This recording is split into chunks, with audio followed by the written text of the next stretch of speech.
पहलगाम हमले के बाद पूरे देश में गुस्से का माहौल है। हर एक भारतीय चाहता है कि पाकिस्तान को इस आतंकवादी हमले का करारा जवाब दिया जाए। कुछ लोग तो खुलकर युद्ध की बात भी कर रहे हैं, लेकिन इसके उलट पाकिस्तान के लीडर्स और आर्मी ज्यादा एग्रेसिव नजर आ रहे हैं।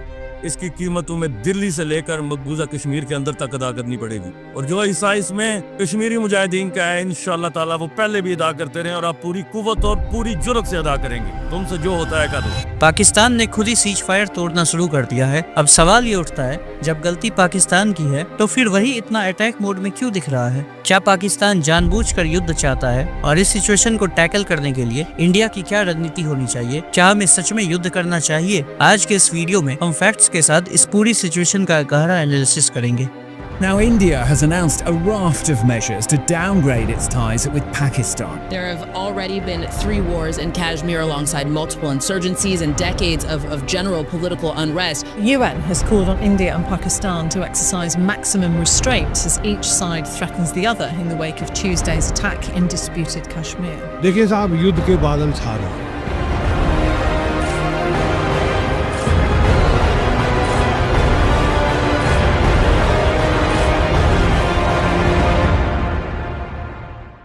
पाकिस्तान एज ए कंट्री अभी बहुत बड़ी समस्याओं से जूझ रहा है। पाकिस्तान की जीडीपी सिर्फ $338 बिलियन के आसपास है, जो दुनिया में 45th नंबर पर आती है और 2022 से लगातार नीचे जा रही है। आज का समय पाकिस्तान की इकोनॉमी के लिए हिस्ट्री का सबसे वर्स्ट पीरियड है। पाकिस्तान बैंकरप्सी के कगार पर है, इन्फ्लेशन तेजी से बढ़ रहा है और पाकिस्तानी यूथ में अनएम्प्लॉयमेंट ऑल टाइम हाई पर पहुंच चुका है। साथ ही करप्शन भी एक भयानक प्रॉब्लम है। करप्शन परसेप्शन इंडेक्स के हिसाब से पाकिस्तान की रैंक 180 देशों में 135 है। सेफ्टी का हाल ये है कि 1 महीने पहले पूरी एक ट्रेन ही हाईजैक हो गई थी। अगर आपको इस ट्रेन हाईजैक के बारे में डिटेल्ड एनालिसिस देखनी है तो आप मेरी ये वीडियो देख सकते हैं। इसके अलावा पड़ोसी देश ईरान भी पाकिस्तानी एरिया में अटैक कर देता है और पाकिस्तान बस स्टेटमेंट्स देने के अलावा कुछ नहीं कर पाता। ये सब पाकिस्तानी आर्मी का फेलियर है। आप खुद सोचिए, जब आर्मी ही अपने देश की टेरिटरी नहीं बचा सकती तो ऐसे देश को फेल्ड स्टेट क्यों न कहा जाए? और इसीलिए जब हर तरफ से प्रेशर बढ़ता है तो पाकिस्तान के लीडर्स और आर्मी अपने लोगों का ध्यान भटकाने के लिए 2025 के स्टार्ट से ही इंडिया के खिलाफ जहर उगलना शुरू कर देते हैं। मैं तोड़ो एक वादा कर चले कि पाकिस्तान असी इंशाअल्लाह उस रब नूं मंजूर है, रब सोने नूं मंजूर है, उस रब सोने नूं मंजूर होया तो इंशाअल्लाह मेहनत करांगे, रात दिन मेहनत करांगे तो एक दिन आएगा कि हिंदुस्तान नूं पिछे न छुटे। ते मेरा नाम शहबाज शरीफ नहीं है, मेरा नाम शहबाज शरीफ नहीं है। Look at that. He got so excited that he bet away his name. 16 अप्रैल को यानी पहलगाम अटैक से 6 दिन पहले पाकिस्तानी आर्मी चीफ आसिफ मुनीर ने ओपनली बोला, हमारे पूर्वज मानते थे कि हम हिंदुओं से हर एस्पेक्ट में अलग हैं, हमारा धर्म अलग है, हमारे रीति रिवाज अलग हैं। Well, our forefathers, they thought that we are different from the Hindus in every possible aspect of life. Our religion is different, our customs are different, our traditions are different, our thoughts are different, our ambitions are different. इंसानियत की तारीख में सिर्फ 2 रियासतें हैं जो कलमे की बुनियाद पर बनी हैं। पहली जो थी उसका नाम है रियासत तैयबा, और दूसरी रियासत जो है वो उसके 1300 साल के बाद अल्लाह ताला ने ये आपकी बनाई है, कलमे की बुनियाद के ऊपर। इस स्टेटमेंट से साफ है कि पाकिस्तान की टॉप लीडरशिप के दिल में हिंदुओं के प्रति कितनी गहरी नफरत है, और इसीलिए 2023 में ही कुछ इंटेल रिपोर्ट्स प्रिडिक्ट कर चुकी थी कि इंडिया पाकिस्तान के बीच वॉर के चांसेस हैं। लेकिन इंडिया अब तक पाकिस्तान को लार्जली इग्नोर करता आया था, पर पहलगाम अटैक के बाद सिचुएशन बदल गई है। मैं बहुत स्पष्ट शब्दों में कहना चाहता हूँ, जिन्होंने ये हमला किया है उन आतंकियों को और इस हमले की साजिश रचने वालों को उनकी कल्पना से भी बड़ी सजा मिलेगी।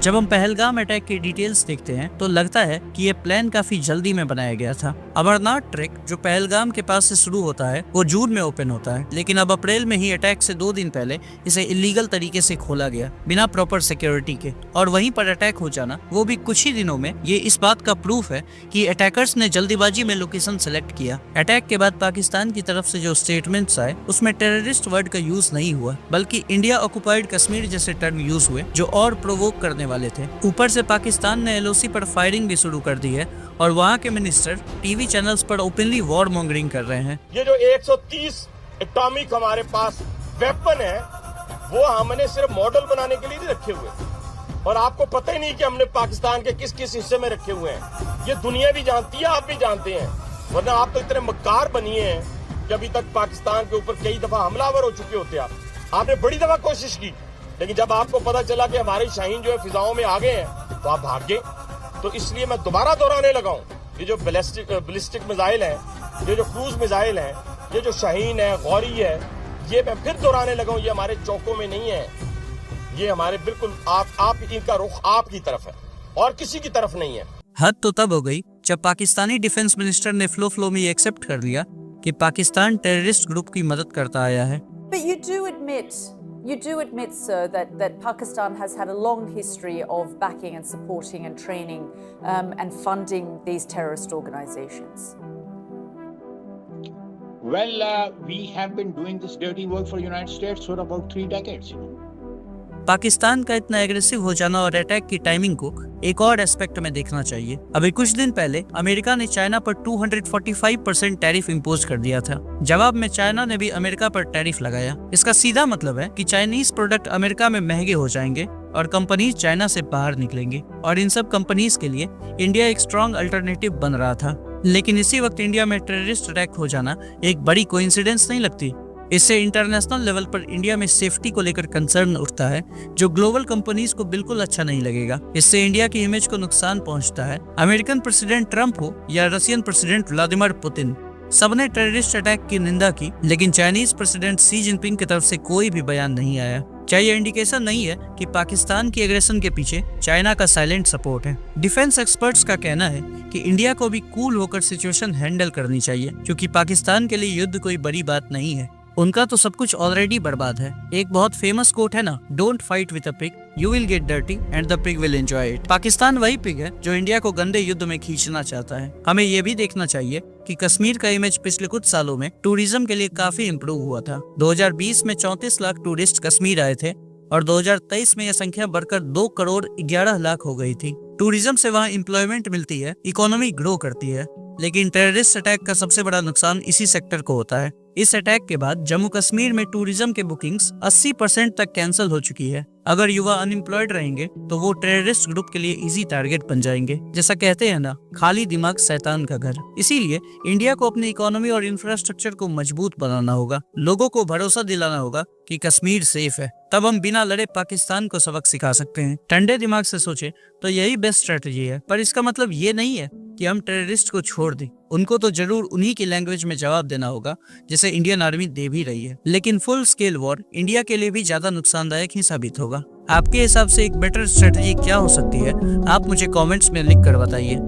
और इस वीडियो को यहाँ तक देखने के लिए आपका बहुत बहुत धन्यवाद।